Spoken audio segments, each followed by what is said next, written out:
Right then, when you are ready, please introduce yourself. Introduce the run, give me a countdown, and then we shall start the timer. Heck yeah! Hello, friends and fellow gamers. My name is TempestMask1000. Some of you know me as Steve, and it's great to be back here on the InstaSpeedathon channel for Yabathon 2024. I'm going to be presenting to you all a bit of a double bill with this game and Teenage Mutant Ninja Turtles thereafter, but for those who are unaware, this is Gunstar Heroes, the very first commercially released game by the absolute legends themselves, Treasure, for the Sega Genesis originally, but having made its way to multiple platforms in the years since. So this game is very, very accessible these days, and I want to say that we're actually doing something a little bit special this time around. So for those that know me, I usually do any percent easy, but we're actually going with Gunslinger mode on easy, and for those unaware, I'm actually running this on a Nintendo 3DS. So the reason for this is because Gunslinger mode was added in as part of a special edition through developer M2 in collaboration for the 3D Gunstar Heroes 3D Classics release. And so what this mode provides is, some of you may know that this game features a element system where there's 4 elements, you pick up 2, you can switch between them and also combine them for a really cool effect. In Gunslinger mode, you can actually switch between elements on the fly, and where you have the choice between a fixed shot and a free shot character, and you gotta stick with that through the entire gameplay, you can also swap between the two as well. So we're actually gonna be doing something that actually never has been shown off at a marathon before.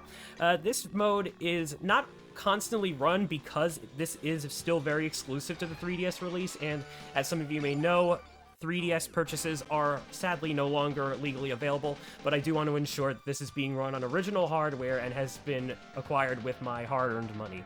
So, just to make sure we are running on easy before we get started, time will begin once I select one player or 2 player. I'm actually going to select 2 player because in this case that'll turn me into the blue character. And with that, we will begin in 5, 4, 3, 2, 1. Oh, hold on, actually, I forgot about the demo screen. 3, 2, 1, let's rock. Alright, we're off. And as we go forward, I'm going to start by selecting the fixed shot to begin with, and the flame element as well. Now what this will do is if I accidentally game over, then I will still have those selections to begin with.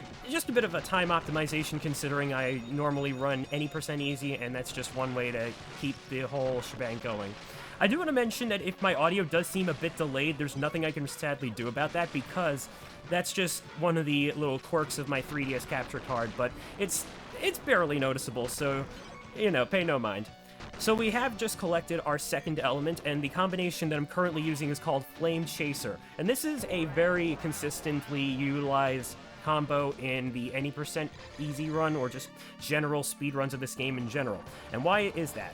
Well, for starters, the flame element is especially powerful. It's good for close quarters combat. It's especially helpful for just any kind of, you know, situation where your aim is to total an enemy with damage and not needing all that much range. And the Chaser is a homing shot, so combining the two allows you a flamethrower that you can utilize the control stick or D-pad and just control to your heart's content. Now, that's a bit of a blunder on timer on there, but no worries. The really beneficial thing about Flame Chaser is that you can also destroy basic enemy projectiles with it, so you can nullify a certain good selection of projectiles coming your way. Now, on the whole, this is the Dice Palace stage, and this is one of the most RNG-heavy levels that most runners on easy difficulty typically go for this first. And it also serves as one of the biggest reset points of the speedrun that we go by the Dice Palace support community, or so I believe it's Dice Palace support group as our official Discord server, because it's just that infamous. And for those wondering as to how the RNG works, it's on a frame timer, so there's really no way to manipulate that unless you are playing perfectly. I would imagine this is the kind of thing that goes into tasks anyhow, so yeah, nothing I can really do about that. Our general hope is to go through the faster spaces, like take an item, which is pretty good. I'm actually going to lose a little bit of time to pick up some health just to play it safe. but the item rooms are probably some of the fastest you can go through in terms of generalistics. And then, yeah, as we just keep on moving through, I'm going to also hope and pray that we avoid the curry and rice space, which that's not too bad. The curry and rice boss is the space that has the gun icon on it. It prevents you from using your firearms in that particular fight, and it's very annoying. So this is the Phantom fight. You noticed that I took care of a black Phantom outside the door, and that was a green Phantom. That's the only time we really get to see the green Phantom in the game, so the reason being that green stage is actually a auto-scroller. Now, I'm also going to hope that we don't hit that way back space, because that'll send me back to the beginning of the board, and you all know how that can be very nasty just by me saying that alone. Oops, that was a bit of a distraction moment, my bad. Because I was looking up for a second unconsciously. Yeah, so this has been pretty good so far, but, you know, anything can happen with the RNG of the dice. It's completely in the game's hands to determine whether or not I have to go through an entire second lap. But if I re-hit the... Seriously, what was with that? I guess I'm fighting curry and rice then. That was weird, because I don't think I can ever say I've gotten 3 consistent ones in a speed run, so yeah, that's never happened before. And scratch off your bingo cards. Oh no, that's not good at all. That bingo space has already been ticked at least 7 or 8 times in this marathon so far. That's hilarious. Also, I'm at low health, so that is not hilarious. Let's just play it safe. Okay, one more hit. That's all I need. Oh, jeez, Louise. So I'm at a bit of a dangerous spot. I'm actually going to try and call for safety or serious time just in case. My hope is that we can find another happy item room, which is right before the way back space. So if I get a 3, let's go. The game asked, I asked, and the game received or delivered. Yeah. Oh, that's a bit of relief there, I tell you, because this room actually has 2 HP recoveries, so we're looking pretty good as can be. So I haven't really done a whole lot of swapping yet, but let's just demonstrate that right there to show you that, yes, when I press my shoulder buttons, I am going through... Oh, and we avoided the way back space. Yes, love it. Yeah, we're just usually avoiding the inner workings and what have you. Now, I will say there is a very high chance I'm going to PB this run because Gunslinger mode has been generally rude to me when I started things off. However, in preparing for this, I definitely can say there is a very good chance of it just by that principle alone. So, as we go into our first boss, this is Black, the first of the color-coded generals from the Empire, which is our villainous faction here. It's also a good time for me to tell you that melee attacks in the easy difficulty of Gunstar heroes are king. So where my element combo can definitely come in handy, melee attacks are even stronger and very, very broken in this particular difficulty. So as you go on to higher runs, we have categories for easy, normal, and expert. Yes, there is a hard difficulty, but we don't count that for some reason. Then melee attacks become less reliable, but they're still there, for sure. Alright, and with that, we move on from Black's stage onto Pink's stage. Probably the easiest, most casually friendly stage of them all, and usually a nice beginner's choice. Despite this game showing a stage select not unlike a Mega Man title, this does not really award you anything for defeating bosses in whatever order you choose. Rather, for each stage you beat, that's going to be more health given to you by default. So, for every stage we clear, that's going to be 20 more points added to my pool. Also, that was a very, very lucky defeat of the Phantom right there. I was not expecting to take it out with just an enemy throw. So, melee attacks are powerful, but so are enemy throws in general, and I apologize for the impromptu screen shake. That's one of the reasons why I'm trying not to destroy the village huts, but I guess I could not control my strength for a moment there, just like a Super Saiyan. So let's keep on moving up the pyramid. And you're noticing that for my overall movement, I'm also trying to rely on the mid-air jump kicks as well, because they give me a nice little forward force. And here's Bravu, man. So Treasure is a pretty dang good developer when it comes to the Genesis and unlocking what amazing performance features it can do. Like, these fellas were some of the first dedicated devs to utilize multi-sprite bosses, and I would say Bravo Man has to be one of those examples. They just really were masters of their craft, and it shows. This game is, again, just phenomenal.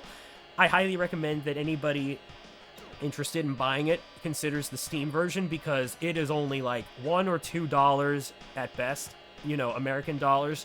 And that's only because it is part of a greater collection of Genesis games, and so because how, you know, Steam bundles work very funny that way, and they decided not to throw it onto like a disc or some kind of console-specific little download where you got to get all the games, you can get them individually. So again, just very cheap to get on Steam. But anyone that did get the 3DS version, it was also pretty low on the pricing, and just, again, you get Gunslinger mode, you get other unlockables, you know, the little extra features that the original game didn't have.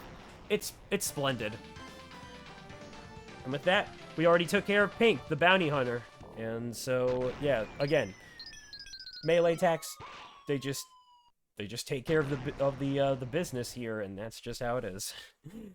So now we're going to move on to Green's stage. I should probably talk a little bit about the story. So there are two renditions of this, depending on whether you are looking at the manual for the Japanese version or the English version. We'll go with the English first, where this game takes place on planet Gunstar 9, and the Gunstar Dynasty, our heroes, are trying to face off against Colonel Red's empire, who is trying to reawaken gold and silver, which their mentor, the scientist man who was formerly Gunstar White, had defeated long ago, and Green, our former comrade, has been brainwashed into working for the Empire, so we're actually trying to pursue him right now and show him what for. But in the Japanese manual, we're taking the game onto planet Earth, where there has been a major scale destruction that was caused by the creation of gold and silver, and Dr. Brown, the scientist man, is a former Empire soldier who discovers the cryogenically frozen Gunstars, that being Gunstars blue, yellow, green, and red, and we are playing as Gunstar Blue, technically. So after having defeated and sealed away gold and silver in the moon once, we're trying to see if we can save the world again, and that's all there really is to it. Oh, and yeah, Green still gets brainwashed into the Empire. So again, this is an auto-scroller stage, and the only thing that really progresses things forward are the train car sequences. So as long as I can destroy the enemies within them as fast as possible, then we're pretty much good as gold, and this is just practically a very lazy time at best. I can even just, like, stand there and let the fire chase around the enemies. That was also a very unexpected extra health drop from the weapons bird. We'll talk about that in just a bit, but for now, I will say that there is a bit of a character design difference. I'm going to actually switch into, if I can, yeah, I just switched into free shot right there. And so now, as I hold the fire button, I can also move left and right. And you'll notice, too, that my portrait and my haircut are completely different. So the free shot design is actually supposed to be Gunstar Red, and the fixed shot is supposed to be Gunstar Blue. That's the canonical disposition between the two. And so, we are also saying hello to Smash Daisaku, the aforementioned Colonel Red, who's actually just really called Smash Daisaku, and a very, very clear-cut reference to M. Bison. I think this game takes a few Capcom inspirations, like Bison from Street Fighter, and then when we get into Orange's stage, we'll see a little bit of Guile in him. But now we go into the absolutely legendary battle of 7 Force. On the easy difficulty, I'm only going to face 3 forms, and the first one is always guaranteed to be Soldier Force here. The other 2 are RNG, so we're just going to try and take care of Soldier Force and hope that the decision that the game sets for my next 2 forms are good ones. Eagle Force is not the one I wanted. So there are 2 different types of boss forms that 7 Force pulls through, and there are vertical forms and horizontal forms, and it always goes back and forth between those groups. Grab Force as the final phase is actually not too shabby. I don't usually see this one anyway, but If I had a preference, it would have definitely been Blaster Force, where he just turns into a straight-up gun. And there's a nice little cheese spot that you can do where the shots will never hurt you, and you can just fire from below. It's great. But that was a pretty good boss battle, and I'm actually very grateful for that. So we defeated Green. Unfortunately, he's still not back on our side just yet, and we are at least going to be bequeathed his gem. The whole plot behind the gems is that the 4 of them are what will supposedly, for one, power up our guns, but also those are the mystical treasures that will release gold and silver from its prison on the moon if brought to him. So the Empire is trying to collect those, and we are essentially doing a very good job stopping them right in their tracks so far, and nothing else to it. So I actually could have swapped into the double chaser combo at this point, and I think I'll just demonstrate it right now. I think this is one of the nice things about getting to run Gunslinger mode, just the fact that I can show you all just some of the general differences. Now, in terms of routing out the run, there only really is one other runner aside from myself, and that's CMO Joker, so shout out to Joker. And yeah, it was mostly found out that, you know, there are a few combos that actually make sense to switch into, depending on, some situations. Double Star is especially good because it serves as like a little homing shield, and so long as you have some pretty good targets to use it on, it's hardly a hindrance. However, it can also potentially soft lock you from your fire button if you are not careful enough in firing the max projectiles that it can produce at a time, and the star shield just constantly is like floating around you, and there's nothing you can do about that. It stinks. And I can easily say one of my runs has fallen victim to that at one point, not even thinking about it. So as we are going through this vertical auto-scroller, there will come a point where I'm going to face Smash Daisaku and also take care of this upcoming Yellow Phantom. There's also a mini-boss, and then we'll get to Orange, but I think this is probably a decent time to throw it on over to Insta if you have any announcements you'd like to make. There are no donations, I don't think. Let me just refresh the page just in case. Nope, no donations yet. So if anybody does want to donate, !donate in the chat. We'll bring up the link to the donation page. Go there, and donations will go to the Yellow and Blue Hub, a community hub based here in North Wales in Wrexham. The total you see on screen is the total we'll eventually be donating, which currently stands at £172.20. But donations through that will go to Yellow and Blue, subject to the terms and conditions. There's only one incentive left that you can donate to, which is the Sneak King 50% new game Enter the Void. It's already been met, but there's nothing to stop you from adding more donations to it if you really want to. On another note, Wrexham versus Bolton, or I should say Bolton versus Wrexham, because Wrexham's playing away, is currently still 0-0, so no one's winning at the moment. Dang. I gotta say, though, if anybody was watching the Olympics and checked out the football matches that were going on there, oh man, what a league that was, I tell ya. So let's go into Orange, and we now have ourselves a big beefcake, a bit Guile-like, but yeah, he is very close quarters. If I get too close to him, he will throw me, just like I'm trying to throw him for maximum damage. And if you saw that one of his attack names is Break Wind, yeah, it's not even a lie. He can use his own gas against you as a move, and it is one of the most startling and questionable decisions I think I can ever say I question about the game itself, but also hilarious at the same time. Now, I don't think we're going to be having any issues coming up here. In fact, we are pretty good to go. Nice. So, one infamous instance when it comes to the orange stage is that if you're not too careful about the way the ship bobs up and down after the auto-scroller, once you defeat orange, there is a very slim but fairly there chance that you will cause the game to glitch out for maybe 2 minutes tops of time loss or something like that. But it's something that we speedrunners out there's definitely want to avoid. In terms of showing it off, it's kind of funny, but yeah, just definitely unfortunate, especially if you fall into an infinite loop.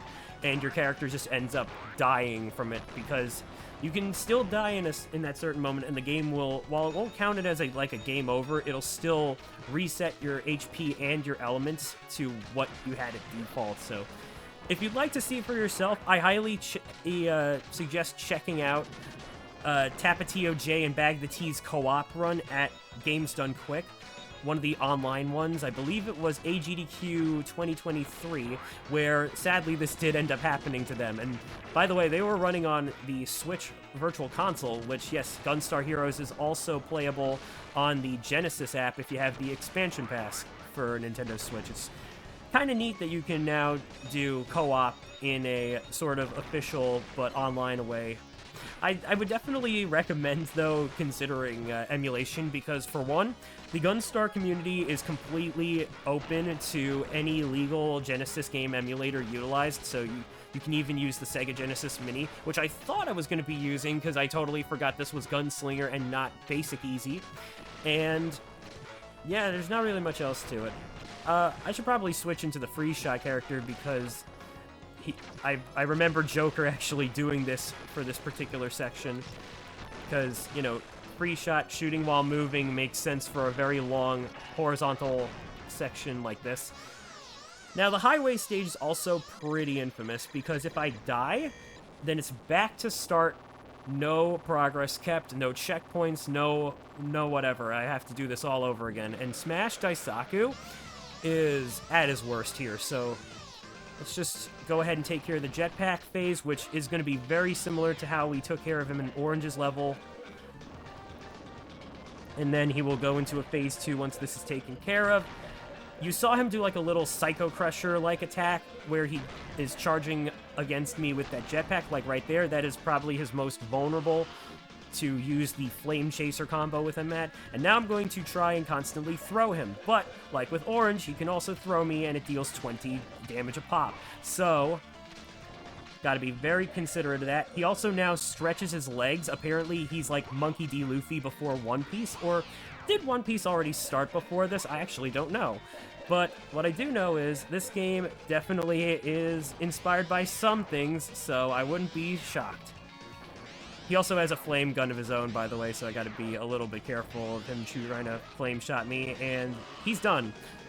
I never die. Well, so you think, my guy. So you think. Actually, no, he is infamously immortal, or something like that. I don't think it's properly explained how he just never dies. But this game does have a sequel for the Game Boy Advance called Super Gunstar Heroes that takes place years after the events of the Japanese manual's story description, so check out Super Gunstar Heroes as well. The Gunstar speedrunning community does support that under one banner as well, and also there is a Game Gear version for Gunstar Heroes, which Treasure actually did a very good job developing, so props to them. It's pretty cool. And it also does feature its own separate leaderboards of that too. Right, so we are going to go into one final auto-scroller level coming right up. It's going to be a spaceship-based romp, so there's going to be an entire shmup involving me trying to stay alive as long as possible. And if I die, like with the highway stage, I got to start all the way from the beginning. So that can be a huge pace killer if that happens, but we'll see what we can do. This is the one dialogue exchange, though, that I cannot skip with the start button. I've been doing it with the start button otherwise. And if you're playing with a second player, at this point of the game, one person is controlling the ship, the other is controlling a secondary drone that provides extra fire support, so it's pretty nice. And for those that are unaware, Treasure is a master of the shmup genre as well. This may be a run-and-gun game, but make no mistake. These are the same people that would make Ikaruga, Radiant Silvergun, Sin and Punishment, and plenty more in the years to come. These folks were originally developers that decided, after having worked for Konami, to go their own route, because some of them were not too fond on how Konami was always trying to push out sequels, and so that was essentially the origin of Treasure itself. It's really nice because, again, Treasure is just it was an amazing group of people that just made all sorts of wonderful stuff. And on top of that, too, one of the first games they developed was a McDonald's title, which they did figure, you know what, we're just going to make Gunstar Heroes and launch it for stores first, and yeah, that they did. Oh, I gotta push the shot button, I forgot about that. So that was Timer On again, and what's the deal with that? Normally, it's a survival game, meaning that you last for as long as you possibly can, and just, you get more score for the longer you survive. That's really all there is to it. We just finish him fast as possible, because there's really no point in indulging in that. And, yeah, aside from that, let's see here.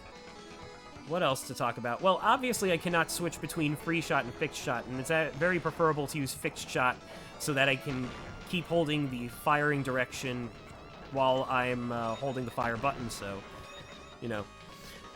And, you know, what else to mention about Treasure? Oh, they would be brought on by Konami to help make, I believe it was, oh, what's the series again? It's not Galaga. Oh, gosh, Gradius. Yes, Konami would bring Treasure to help co-develop Gradius 5. And if you're familiar with the Sin and Punishment engine, especially that which was used in Star Successor or Ikaruga, I do believe they used that as well.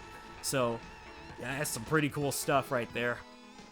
A lot of just phenomenal history with the dev. Now, they have sadly not made any new games since 2016, which is a shame, because I always did imagine that there would always be, like, a Sin and Punishment 3, considering it was 10 years after the first one for N64 that they then did Star Successor on the Wii. But, yeah, no, sadly it was not meant to be for now. I really do hope that Treasure is still at least in business and very much considering the possibility of jumping back into game dev one of these days. Because I know that Sunsoft, a dev that a lot of us thought was just stuck in the mud and gone for the longest time, they've made their triumphant return, and they are making new games. Gimmick? It's getting a sequel. It's truly amazing to see just how interesting of a time modern gaming can be when retro devs decide to step right back into the ring, you know what I'm saying? And yeah, let's talk quickly about this combination I'm using. This is called Lightsaber, which is fire and lightning, and it is a very, very nice little upgraded version of just the flame element by itself. Very good for close quarters. It can also erase bullets. It's just very, very handy, and a alternative utilized by any percent runners as well. So some might go for Flame Chaser, others might do this combo instead. Now, one little obstacle as we near the end of the auto-scroller is these missiles. You saw 2 green missiles from earlier. There are these silver missiles that fire a huge spread of bullets. I'm going to avoid standing in them as much as possible because the damage can stack from all those bullets, and if they so much as hit you, like, just all at once, you will die, even if you have, like, increased health from any drops that you found during the stage. It will wipe you dry. So as we proceed into the last section, I will also say we are going to have a final fight against 7 Force, which will go through all 7 phases. We do not want to see Eagle Force. Like, we really do not want to see Eagle Force. Okay, I destroyed the missile, so the threat is neutralized. Insta, I'm going to pass it on back to you for now.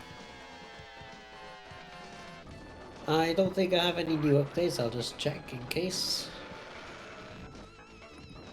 Nope, there's no new donations again, but if anybody does want to donate, exclamation mark donate in the chat.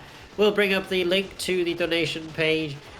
We are raising money for the Yellow and Blue Hub. They are a community hub based in Wrexham here in North Wales. Because we're talking about Wrexham and they're currently playing the legendary football, they are still on 0-0, so that means that no one is winning. So yeah, if you want to donate, exclamation mark donate in the chat. That'll bring up the link There are other links that get posted as well in the chat every now and again. So you've got Epidemic Sound and stuff like that. So the music we use the intermission screen. If you want to check those out, then the links are down in the panel below as well. Thank you so much, Insta. And yeah, this is probably a good time to talk about the weapons bird. So whenever you shoot it yourself, that is 1 drop, and normally you might think that's it. Well, the good news is you can get more drops out of it if you land 2 melee attacks on it. So that's 2 more, and then 1 final time if an enemy projectile hits. So that's all there really was to explain about that, which I meant to do so sooner. So now we go to the Unit Core Defense system, which will have 3 different phases, and Unit of the Hammer has this one attack that I do not want it to pull on me, which will drag the fight out like no tomorrow, and thankfully it did not. It's a sweeping move where I just got to play a little bit of jump rope, and that's all there was.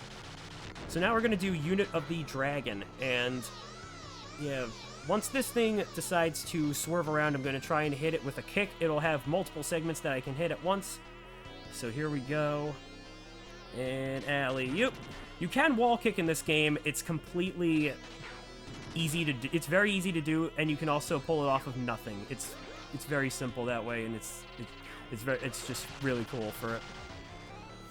And last but certainly not least, we now jump into the Unit of the Runner. And that right there was a good example of me not being able to fire an extra bullet while there was the double chaser in effect. Good thing it hit the ground. Alright, so we're gonna just kick it a few times. Jump. That was not quite what I wanted to do, but that's okay. 1, 2. Ah! There we go. It's down. We're gonna lose a little bit of time, but that's okay, because at this rate, we are into the final stretch right after this, so we're coming up to our last stage, which will be something of a boss rush. Now, we're going to refight the generals of the Empire. It's going to be a little different, though. They're going to bring out some new tactics and tricks along the way, starting with the minions, Kotaro and Kane of Pink. So, Kotaro and Kane start off with the Duck Battalion mech, which is just a simple little fight against this thing that just tries to bipedally walk my way and fire guns. And once I take it out, one of the two will push the other away and try to use one of the remaining guns on me. And you saw me try to use a special little slide maneuver that I also forgot to bring up. So this game has a special command where if you do a half turn forward and then press the attack button, you do that melee slide attack like that, and it may seem situational, but it's actually really good for dealing some critical damage on certain enemies. So definitely try it yourself for those playing at home. Alright, gotta just get past these orbs, and you can jump kick through them. It will not damage you this way, but of course I gotta just pop right past those little shooty cannons, and then we fight Pink proper. This is the Pink Lobster. And I'm just going to focus on this one because I do not want her to pull some bubbles on me, because that is the most annoying move that she can use. Also, try not to lose health too much, that too. Okay, yeah, I'm ranged. I'm in the bubbles. You can see why this is less than favorable. But yeah, she's down. And once more, like Team Rocket from Pokemon, they're going to blast off again, which, by the way, I want to just give a very quick tribute to the late Rachel Lillis, who sadly recently passed away to cancer. She was the original voice of Jessie from Team Rocket, as well as Misty and even Jigglypuff. Godspeed, and thank you for all that you've done for our nostalgias and our childhoods. And with that, we will now face off against Orange, who, instead of fighting on a plane, is still bringing us the fisticuffs. Some new moves that are pretty Street Fighter worthy, if I do say so myself. I don't know how often he breaks wind in this fight, but not much else to say there. And we just push on past. I would use melee attacks, but I'm just not gonna bother. And instead we're gonna get ready for the fight against Black, which the Black Fly has a nice little manipulation that, if done right, the fight will it'll be over before you know it. So let's set up and see how this works.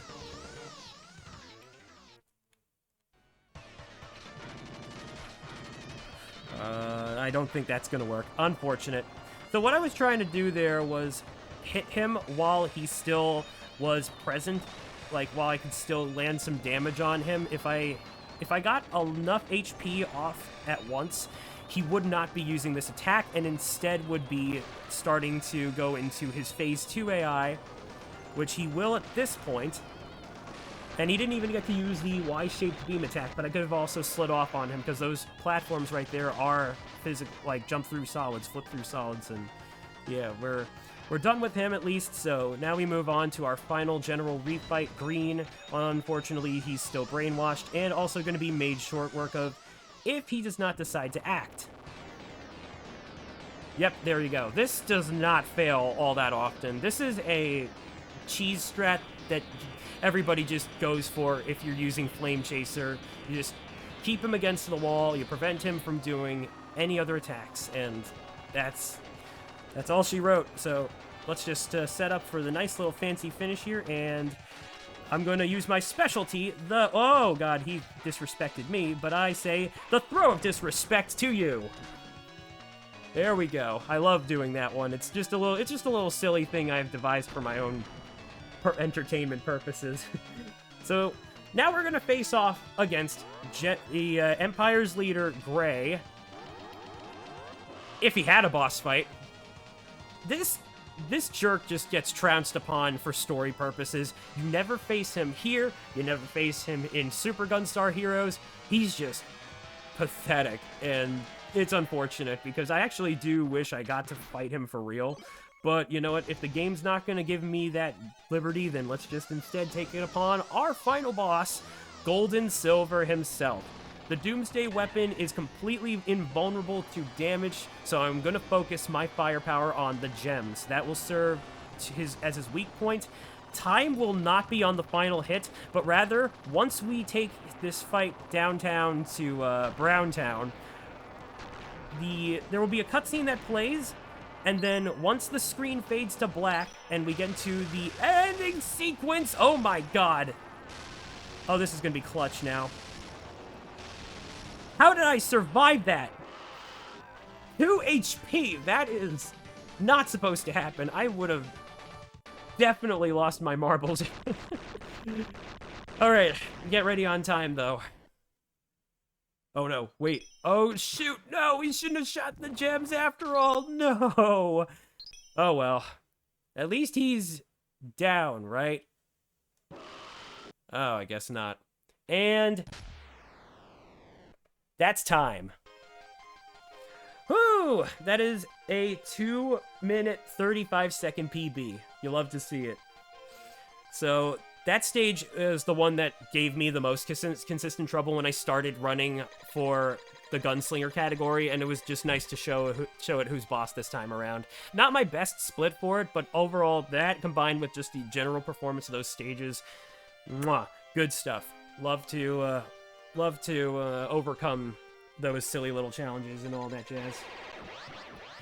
Right, so, again, that, my friends, is any percent Gunslinger easy on Gunstar Heroes, specifically for the 3DS version. And now, if you would like to play this yourself, there should be some 3DS emulators that you could potentially work this through, and we should be a-okay to let you run off of it. Of course, if you have a 3DS and you can somehow load this version of the game onto original hardware, that's perfectly fine too. Whatever you think is better to go with, because yeah, 3DS capture cards are not cheap. Big shout out to Loopy for being one of the sole American providers that I was able to just get a new 3DS XL modded off of. And I also got a OG DS capture card from him as well. So yeah, thank you so much, Loopy, for your services. And yeah, again, that's not the last you're going to be seeing of me. I will be right back with Teenage Mutant Ninja Turtles.